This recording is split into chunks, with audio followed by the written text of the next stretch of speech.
오늘 우리에게 주신 말씀은 이사야서 40장 27절에서 31절 말씀입니다.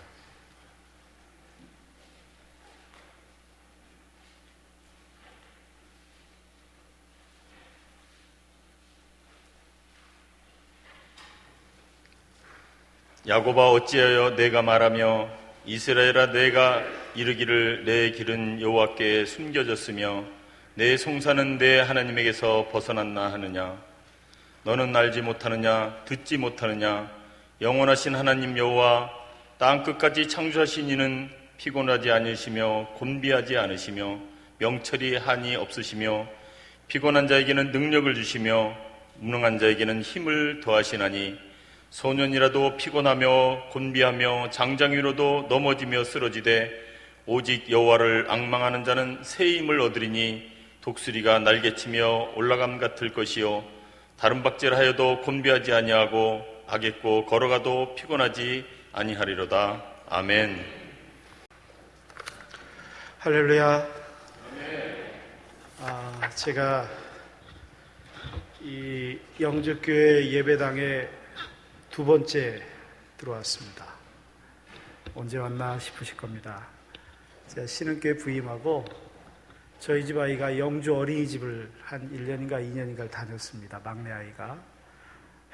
근데 연말이 되니까 이렇게 재롱잔치 그걸 본당에서 하더라고요. 그래서 2년 다닌 것 같습니다. 제가 첫 해는 바빠서 못 와봤고 둘째는 제가 여기 들어와서 아이들이 이 앞에서 이렇게 활동하는 것 지켜봤던 기억이 납니다.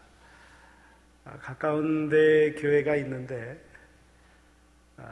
이렇게 이곳에 와서 예배를 드리는 게 참 감사하고 귀하다 이런 생각이 다시 한 번 더 들게 됩니다. 초청해 주신 우리 용산연합제집회 임원들과 함께 예배 드리는 우리 영주교회 성도들 한 분 한 분 감사드리고 오늘 함께 은혜를 나누길 바랍니다.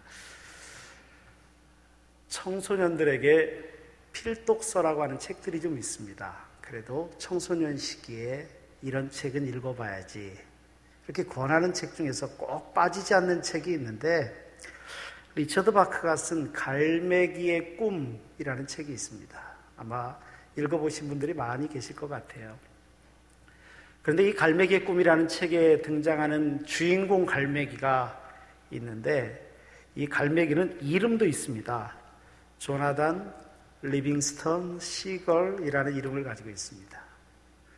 그런데 이 조나단은 다른 갈매기들하고 좀 달라요. 어떻게 다르냐면 이 조나단은 다른 갈매기들은 오직 날아오르는 이유가 한 가지입니다. 먹을 것을 찾으러 다닙니다. 먹을 것을 찾으러 쭉 따라다니는 데 관심이 있는데 이 조나단은 달랐어요.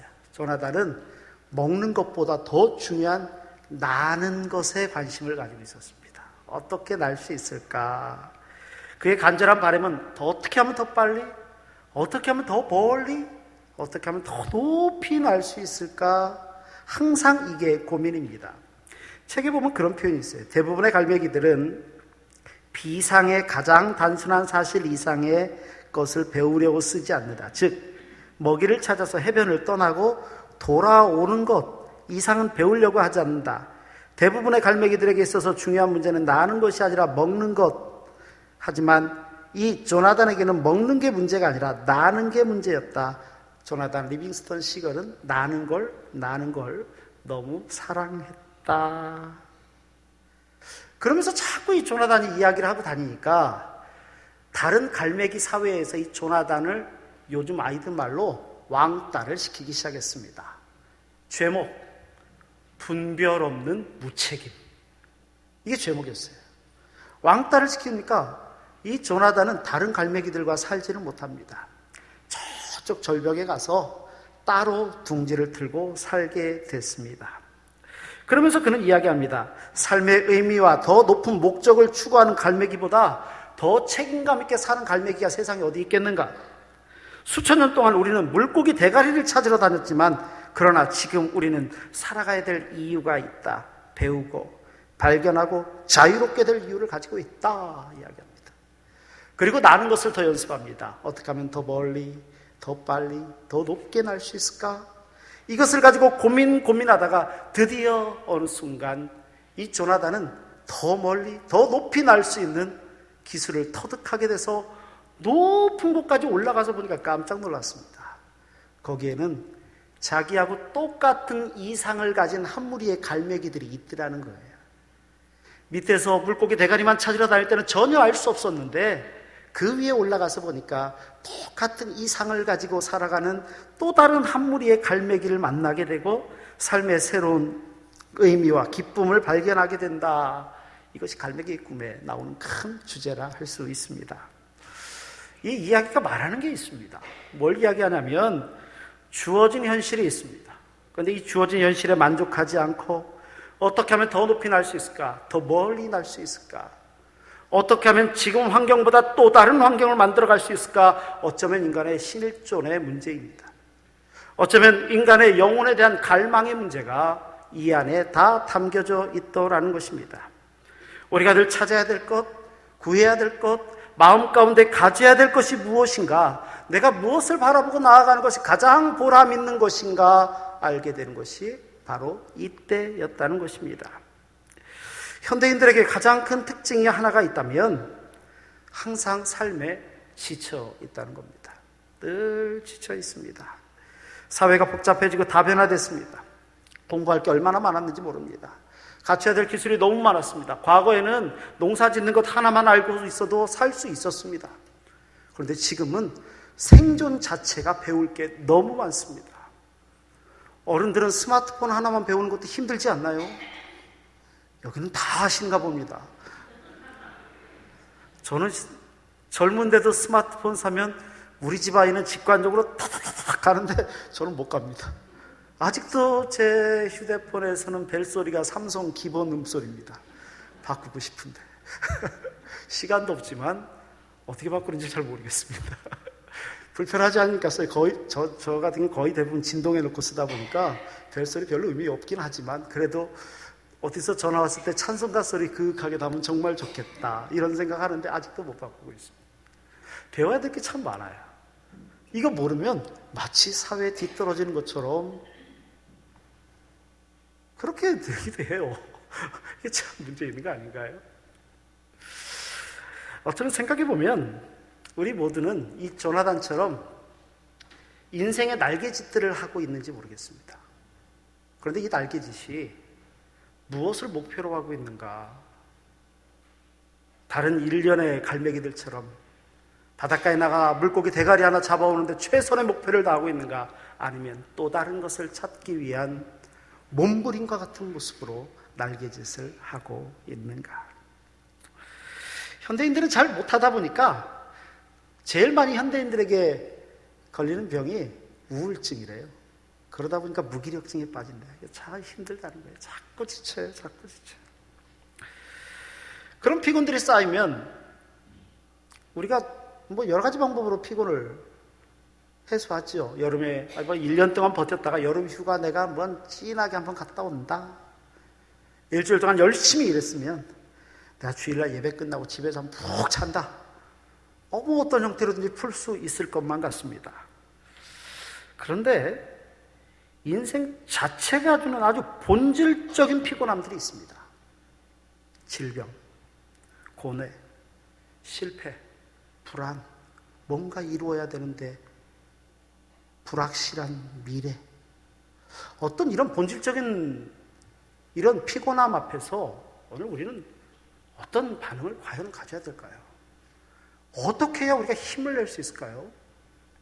영국의 철학자였던 버트란드 러셀이 그런 얘기를 해요. 이 세상에는 세 가지 힘이 있다 이렇게 얘기해요. 첫 번째는 물리적인 힘이라는 겁니다. 말 그대로 군사력, 무력, 이 힘이라는 거예요. 군국주의자들은 이 힘으로 세상을 통일하려고 했습니다. 자기 나라를 더 확장시키고, 그러나 실패했죠. 그렇게 했다는 거예요. 요즘 뭐 중동에서 IS 문제가 시끄럽긴 한데 뭐 종교적인 이야기를 그들은 이야기할지 모르지만 어떻든지 간에 우리 앞에 드러나는 것을 보면 이 물리적인 힘의 충돌로 드러납니다. 이게 첫 번째 힘이라는 거예요. 두 번째 힘이 있는데 그것은 뭐냐면 경제적인 힘이라는 거예요. 자본주의 사회가 발전하면 발전할수록 이 경제력이라는 것은 굉장합니다. 이 경제적인 힘이 돈이면 다 된다는 겁니다. 실제로 다 되는 것처럼 보일 때도 있습니다. 경제적인 힘. 세 번째 힘이 있는데, 이 영향력의 힘이 있는데 눈에 보이지는 않아도 실제적으로 우리에게 영향을 주는 힘들이 있습니다. 실체는 눈앞에 보이지 않는 것 같아요. 예를 들면 지식, 지혜, 사랑, 양심, 도덕. 왜 우리가 요즘 국가 이 위기 앞에서 왜 분노합니까? 양심과 도덕의 문제 아닌가요? 실체는 없는 것 같아도 움직임이 있잖아요. 얼마든지 그럴 수 있는 것 같습니다. 그런데 그리스도인들에게는 여기에 덧붙여서 한 가지 힘이 더 필요합니다. 그리고 반드시 있습니다. 중요하고 근원적인 힘인데, 이 모든 문제의 해결함을 받고 인생에 드리워진 무거운 짐을 벗어날 수 있게 가장 주는 강력한 힘, 바로 하나님께서 주시는 영적인 능력입니다. 이 영적인 능력이 있어야 됩니다. 이것이 없으면 안 되거든요. 바로 그 신령한 힘이, 우리에게 허락하시는 그 힘이 우리로 하여금 그리스도인으로 살아가게 만드는 가장 강력한 힘이 된다는 것입니다. 우리의 삶을 온전히 새롭게 하시는 하나님의 능력이 된다는 거예요. 그렇다면 이 하나님의 능력은 오늘 우리에게 어떻게 드러날까요? 우리 짧게 몇 가지만 알아볼까요? 오늘 말씀을 보니까 그 하나님께서 우리에게 보여주시는 모습은 우리의 사정을 다 들으신다는 거예요. 하나님은 우리의 사랑을 들으세요. 27절 말씀 같이 한번 읽어볼까요? 오늘 본문 27절을 한번 같이 읽습니다. 야곱아, 어찌하여 내가 말하며 이스라엘아, 내가 이르기를 내 길은 여호와께 숨겨졌으며 내 송사는 내 하나님에게서 벗어난다 하느냐. 아멘. 이스라엘 백성들이 하나님 앞에 우상 숭배를 하기 시작했습니다. 그러다 보니까 하나님께 대한 불신앙으로 하나님께서 징계를 내리게 되는데, 그것이 바로 아수르에 멸망하고 바벨론의 포로로 잡혀가게 된 것입니다. 상상할 수 없는 일이 벌어졌습니다. 어떻게 하나님께서 넌 내 거야 하고 하나님의 백성을 삼아준 백성이 이방 민족의 멸망을 하고 죽어가고 잡혀가고, 나중 일이지만 성전이 무너지고, 이게 가능합니까? 근데 이게 단시간적으로 끝난 게 아니에요. 계속 시간이 흐르다 보니까 이스라엘 백성들도 똑같이 영적인 무기력에 빠지기 시작했습니다. 이게 뭐지? 이게 잘못됐는데. 시간이 점점 지나갑니다. 1년이 지나고 10년이 지나고 20년이 지나고 30년이 지나고 40년이 지납니다. 나중에는 하나님은 우리를 버리셨나? 하나님께서 우리의 탐론을 듣기는 들으시나? 내 사정을 듣고는 계시는가? 알고는 계시는가? 왜 하나님은 내 원통함을 풀어주지 않으시지? 우리 민족의 원통함 이렇게 하고 있는 우리를 왜 내버려 두시지? 이스라엘 백성들이 하나님 앞에 그런 의욕을 갖기 시작했고, 하나님께 대한 불신이 쌓여가기 시작했습니다. 바로 그때 하나님께서 이사야 선지자를 통하여 이스라엘 백성들에게 꾸짖으시는 말씀이 있습니다. 야곱아, 네가 어찌 그리 말하였느냐, 이겁니다. 지금 말씀하는 거죠. 야곱아, 네가 어찌, 왜 그랬어? 왜 그렇게 책망하시는 겁니다. 영적으로 무기력하고 불신하고 있으니까 그것을 꾸짖고 계시는 거예요. 하나님께서는 사람을 지치게 하는 분이 아니라 힘을 주시는 분인데, 오히려 그 하나님을 그렇게 처우하고 있는 것이 옳지 않다라는 것입니다. 하나님께서 주시는 새 힘과 하나님의 위로를 받아야 되는데, 그거 말고 영적으로 무기력해 있어서 하나님이 나는 잊으셨나 봐.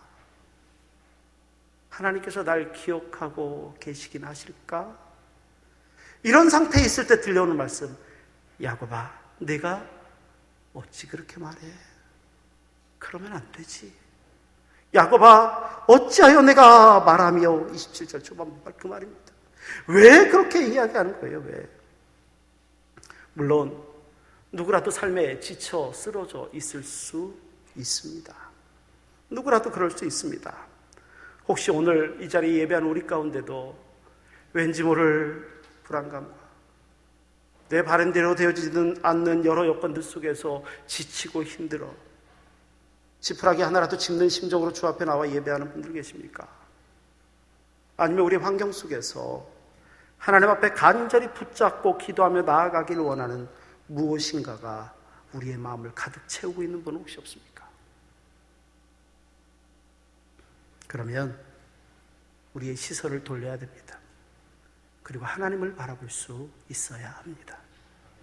하나님을 바라볼 수 있어야 됩니다. 왜요? 하나님의 본성이 사랑이기 때문에 그래요. 하나님은 우리를 사랑하시기 때문에요. 우리가 이게 수침해 있고 무기력해 있고 낙심해 있고 이것을 너무 안타까워하시는 마음이 하나님의 본 마음이시라는 겁니다. 하나님의 본 마음이 그렇다는 거예요. 우리를 능히 위로하시고 격려하는 분입니다. 그렇기 때문에 우리의 소망은 하나님께 있습니다. 우리의 시민권이 이 땅에 있는 게 아니라 하늘에 있는 것처럼 역시 우리의 소망도 하나님께만 있습니다. 이걸 잊으셔서는 안 됩니다. 우리의 소망이 되시는 하나님, 아무리 작은 것 하나라도 우리 교회에서는 그 찬송 많이 부르는데 우리의 작은 신음에도 응답하시는 그 하나님. 내가 뭘 기도해야 될지 모를 때 아버지 하는 그 신음소리 하나만 들어도 우리의 마음을 능히 헤아리시는 하나님. 이 하나님께만 소망이 있다는 겁니다. 그런데 이 하나님이 오늘 우리의 사정을 들으신다는 거예요. 하나님께서 우리에게 기대하시는 것이 어마어마한 일입니까? 우리 주님 말씀 기억하십시오. 겨자씨 하늘 같은 믿음 아니었던가요? 우리는 하나님 앞에 너무나도 대단한 것을 내놓기 위해서 정말 하나님께서 기대하시는 가장 진실한 겨자씨 하나를 향한 믿음, 이거 하나 내놓지 못했던 오늘 우리의 모습이라면 한번 본질로 돌아가실 필요가 있지 않을까요? 미국에 잘 아시는 것처럼 미국의 석유왕 록펠러라는 분이 계세요. 록펠러에 관련된 유명한 이야기가 진짜 많죠. 이분은 8살 때부터 11조를 배웠다고 합니다. 뭐 무효곡절이 있지만 어떻든지 간에 11조 신앙생활 잘했죠. 11조도 잘 내고 어려울 때 적은 급료를 받아도 어려운 형편을 받아도 하나님의 것을 떼어서 구별하는 걸 너무 즐거워했어요. 근데 이분이 일생에 있어서 진짜 위기의 순간이 한 번 있었습니다. 친구 꼬임에 넘어갔다고 이야기해도 하여간 친구하고 이거 잘못돼가지고 광산에다 투자했던 적인데 이게 쫄딱 망해버렸습니다. 이거 폐광이었습니다. 폐광. 완전히 쫄딱 망했어요. 그러니까 같이 일하던 광부들이 나중에는 이 록펠러를 죽이려고 막 달려들기 할 정도로 위기예요, 위기. 그러니까 이 록펠러가 이 폐광 안으로 들어가요. 들어가더니 폐광 바닥에 무릎을 꿇고 엎드려서 정말 참담한 심정으로 하나님 앞에 기도를 합니다. 하나님 말씀은 1.1도 틀림이 없는 줄 제가 잘 압니다. 저는 지금까지 하나님께 11조 떼먹은 적 없습니다. 신앙생활 똑바로 하려고 진짜 노력 많이 했습니다. 하나님 잘 섬기지 않았습니까? 그런데 왜 이렇게 시련을 주십니까? 왜 제게 이런 시련을 주시죠? 만약 하나님 살아계시다면 하나님이 살아계신 증거를 좀 보여주십시오. 하나님 나와 함께 하시는 거 보여주십시오 하고 통곡을 하면서 기도하는 거예요. 통곡을 하면서. 어디 가서 얘기할 데도 없어요. 밖에는 뭐 광부들이 죽이려고 막 그러고 있고 막 그런 위기 가운데 있는데. 근데 한참을 기도하고 있는데 마음속에 들려오는 음성이 있었습니다. 때가 되면 열매를 거둘 거야. 덮어봐라. 말도 안 되는 일이죠. 폐광이고 끝났는데 뭘 덮합니까? 근데 실제로 덮하기 시작했어요. 사람들이 저 사람이 망하더니 미쳤다 그랬습니다. 근데 덮았는데 한참을 파고 시간이 지난 후에 희한하게도 그 안에서 갑자기 물이 솟구쳐 나기 시작했습니다. 그런데 그 물이 검은색 물이었어요. 이게 석유입니다. 석유 원유가 발견이 돼요. 그래서 석유왕이 된 겁니다. 석유왕이 그래서 돼요. 그래서 록펠러는 이 일 이후에 하나님을 다시 한번 의지하고 재기했다. 아주 뭐 유명한 이야기니까 들으신 분들도 여러분 계실 거라고 생각합니다. 우리가 꼭 기억해야 될 게 있습니다. 그건 뭐냐면 하나님은 결코 우리의 고통을 외면하지 않으신다는 것입니다. 우리를 기억하세요. 우리가 신음하는 그 신음에도 응답하시는 게 본질이 사랑이신 하나님의 본 모습이기 때문입니다. 그 하나님의 은혜가 있어요. 절대 우리의 고통을 외면하지 않으십니다. 우리의 원통함을 잊지 않으십니다. 우리의 모든 사정에 귀 기울이실 뿐만 아니라 우리의 어려움을 이겨나게 하시고 우리 무기력한 삶 가운데 밝은 빛을 비춰주시는 것이 하나님의 본 모습이라는 것입니다. 혹시 신앙생활하며 그래도 나 신앙생활 꽤 잘했는데 그래도 나 나름대로 신앙은 누구한테 부끄럽지 않게 자부심 있게 했는데 감당하기 어려운 시련을 만나고 낙심되고 너무 무기력에 빠져 있는 분 계십니까? 나는 잘못한 거 하나도 없는데 왜 나만 이런 고난을 겪어야 되는지 안타까운 마음으로 하나님 앞에 기도하시는 분 혹 계십니까? 그러나 그 낙심된다 할지라도 위기의 순간에 우리에게 귀 기울이시는 하나님을 절대 잊어서는 안 됩니다. 하나님을 바라봐야 됩니다. 하나님이 일하십니다. 우리가 하나님을 의지하되 끝까지 의지하시기 바랍니다. 우리의 사정을 들으시는 하나님께서 모든 역경을 이겨내고 세움을 허락하시는데 이 세움을 누리는 은혜가 오늘 예배하는 우리 가운데 함께 하시기를 간절히 바랍니다. 또 하나 오늘 말씀을 통해서 우리가 하나님의 모습을 유추해 볼 수 있다면 하나님은 우리 약함을 도우신다는 겁니다. 우리 약함을 도우세요. 한번 읽어볼까요? 28절과 29절 같이 읽겠습니다. 28절과 29절 함께 읽습니다. 너는 알지 못하였느냐 듣지 못하였느냐 영원하신 하나님 여호와 땅끝까지 창조하신 이는 피곤하지 않으시며 곤비하지 않으시며 명철이 한이 없으시며 피곤한 자에게는 능력을 주시며 무능한 자에게는 힘을 더하시나니 아멘. 막 힘이 솟습니다. 말씀을 듣고 방금 이사야 선지자가 하나님을 뭐라고 이야기하냐면 땅끝까지 창조하신 전능하신 하나님이라고 고백합니다. 땅끝까지 창조하신 전능하신 하나님, 전능하시기 때문에 우리의 인간의 생사화복을 주관하시는 것입니다. 하나님이 그러시다는 거예요. 그 하나님, 그래서 시편 121편에 보면 내가 산을 향하여 눈을 들리라 나의 도움이 어디서 올꼬 나의 도움이 그 다음 뭐죠? 천지를 지으신 여호와에게서로다. 전능하신 하나님, 전능하신 하나님이 그렇게 말씀하신다는 것입니다. 또한 하나님은 능력뿐만이 아닙니다. 그 구원의 계획을 우리에게 넉넉히 펼쳐가신다는 것입니다. 감추어졌던 것이 드러나는 걸 뭐라고 하냐면 신학적인 용어로 그걸 계시라고 합니다. 하나님께서 감추셨던 우리에 대한 구원의 역사를 계시하시고 실행하셨습니다. 우리 구주 예수 그리스도께서 바로 그 계시의 주인공으로 우리의 구원자가 되시지 않습니까? 그 은혜가 있다라는 것입니다. 하나님께서는 그의 백성이 어디로 가는 길이 가장 좋은 길인지, 어디가 가장 최상의 길인지, 어떻게 걸어야 피곤하지 않는지, 곤비하지 않는지 너무나도 잘 아신다는 겁니다. 필요하면 약한 자에게 능력을 더하여 주실 뿐만 아니라 무능하다 할지라도 힘을 더하여 주시고 하나님의 사람으로 강건케 하실 뿐만 아니라 그 둘러싼 어려움들도 넉넉히 이기게 하시는 것이 하나님의 능력이라는 것입니다. 멀리서 찾지 마십시오. 우리 잘 알고 있는 야곱 한번 생각해 보십시오. 야곱은 어땠습니까? 우리가 잘 알고 있는 것처럼 야곱이 아버지도 속이고 형도 속이고 그러다 멀리 도망가지 않았습니까? 한참이 그런 다음에 도망와요. 다시 돌아와요. 돌아오는데 걱정이 천근만근입니다. 머리도 쓰죠. 야, 때를 나눠갖고 먼저 가. 난 나중에. 야복강가를 건너지 않고 하나님 앞에 간절히 매달려요. 별 생각을 다 했을 것 같아. 야, 형이 나 죽이면 어떡하지? 다 빼앗아 버리면 어떡하지? 부터 시작을 해서 별의별 생각을 다 하지 않았을까요? 그냥 삼촌 집에 살 걸 그랬나? 눈앞에 잡히는 게 아무것도 없는 그날 하나님 앞에 간절히 기도할 때 하나님이 찾아오세요. 잘 아시는 것처럼 씨름을 했다라는 표현이 있고 야곱이 환도뼈가 부러지는 상황에까지 이를 정도로 야곱은 결국 하나님께 은혜를 입습니다.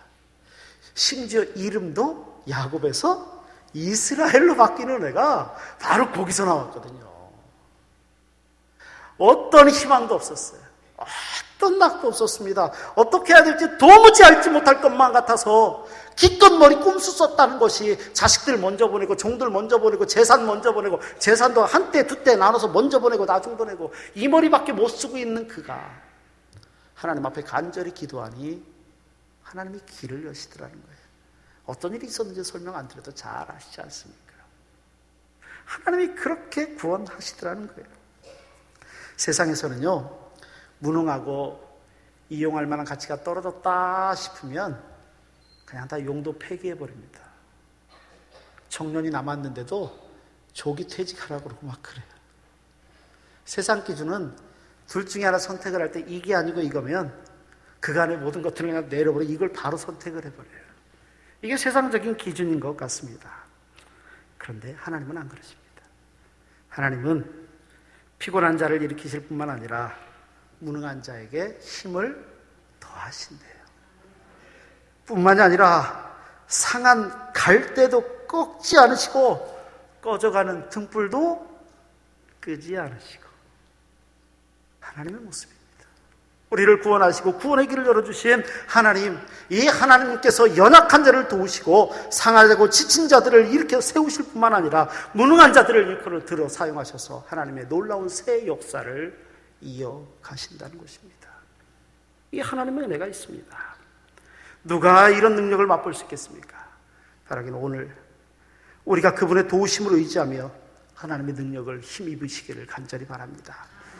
미국의 대통령 중에 트루먼 대통령이 퇴직을 했어요. 퇴임을 하시고 난 다음에 고향에 이 트루먼 대통령을 기념한 기념관이 있었습니다. 작은 도서관이 있어서 퇴임한 후에 그 자기 이름을 딴 도서관에 갔습니다. 근데 마침 아주 어린 초등학생들이 거기 와가지고 이게 뭐 대통령 기념관이니까 이것저것 구경하고 있는데 마침 트루먼 대통령이 들어오신 거예요. 그러니까 아이들이 대통령 주변에 딱 모였습니다. 한 아이가 이 트루먼 대통령에게 이런 질문을 해요.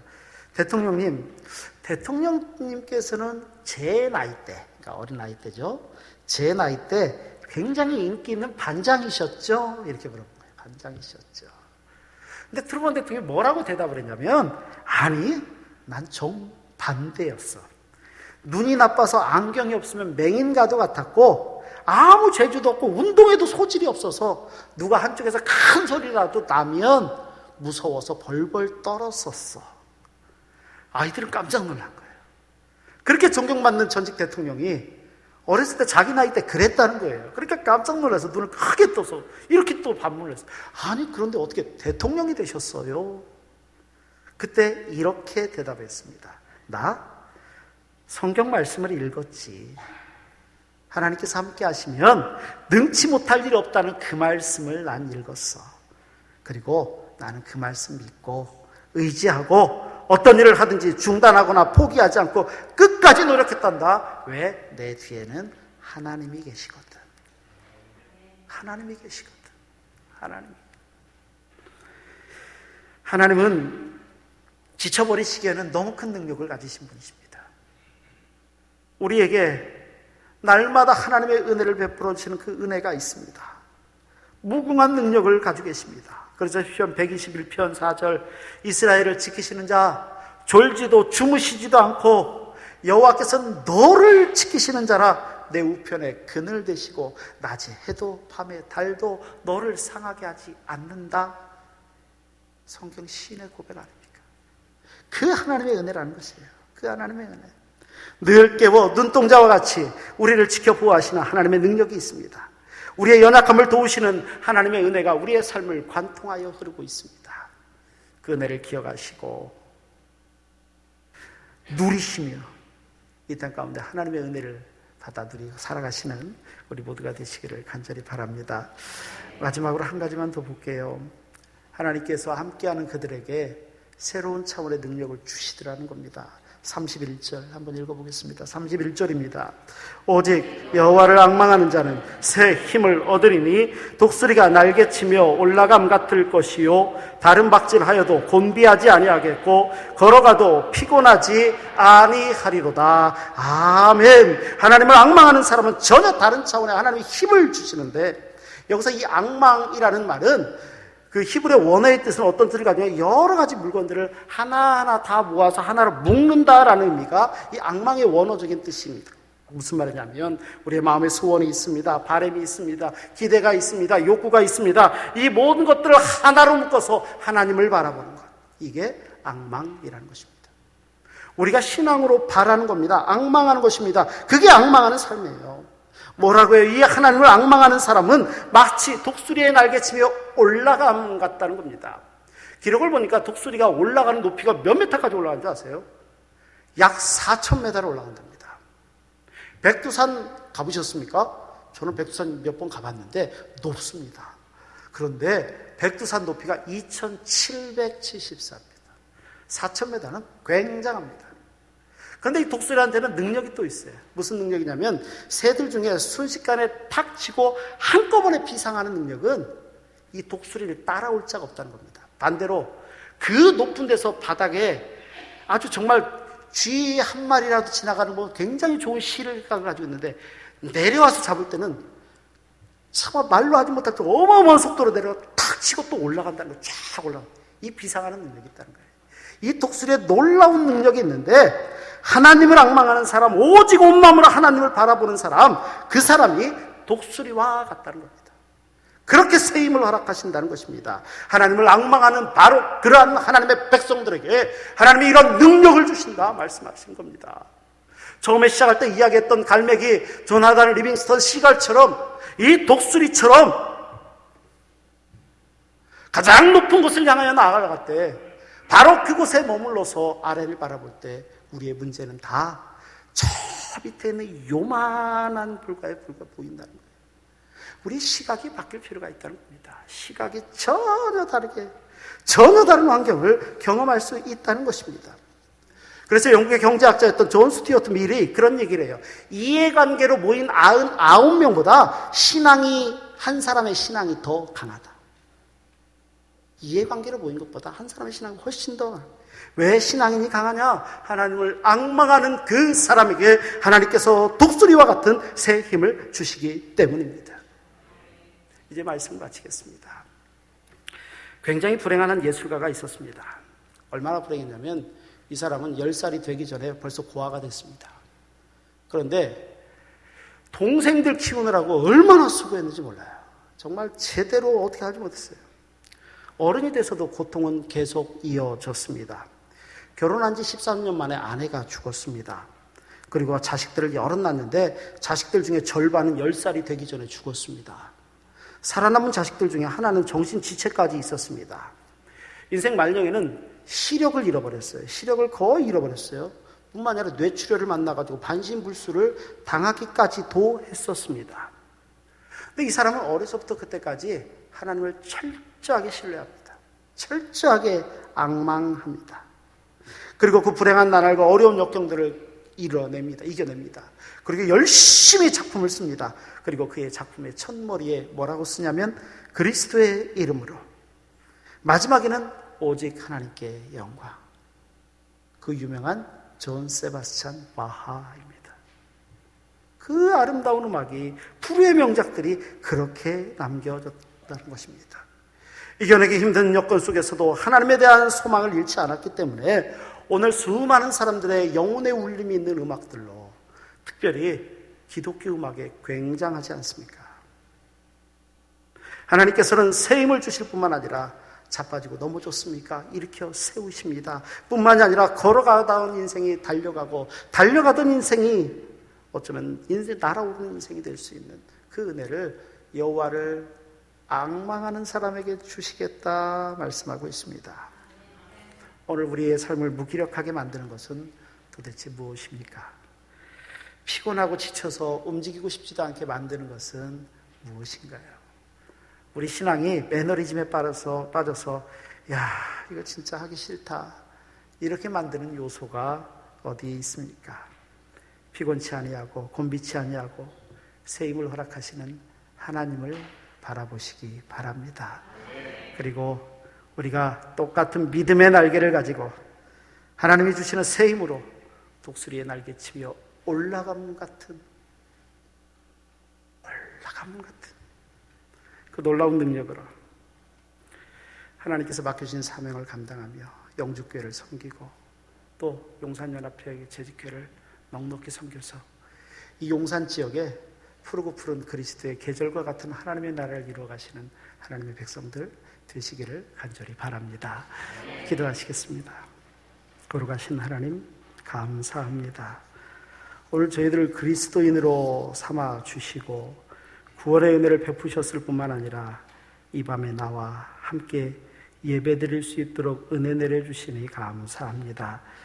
영주교회를 충심으로 섬기든 용산연합재직회를 교회를 섬기는 마음으로 섬기든 하나님께서 연합하여 선을 이루시어 이 땅 가운데 하나님의 나라를 이루어가는 거룩하고 귀하고 복된 하나님의 백성들 되게 하여 주옵소서. 예수 그리스도의 이름으로 기도하옵나이다. 아멘.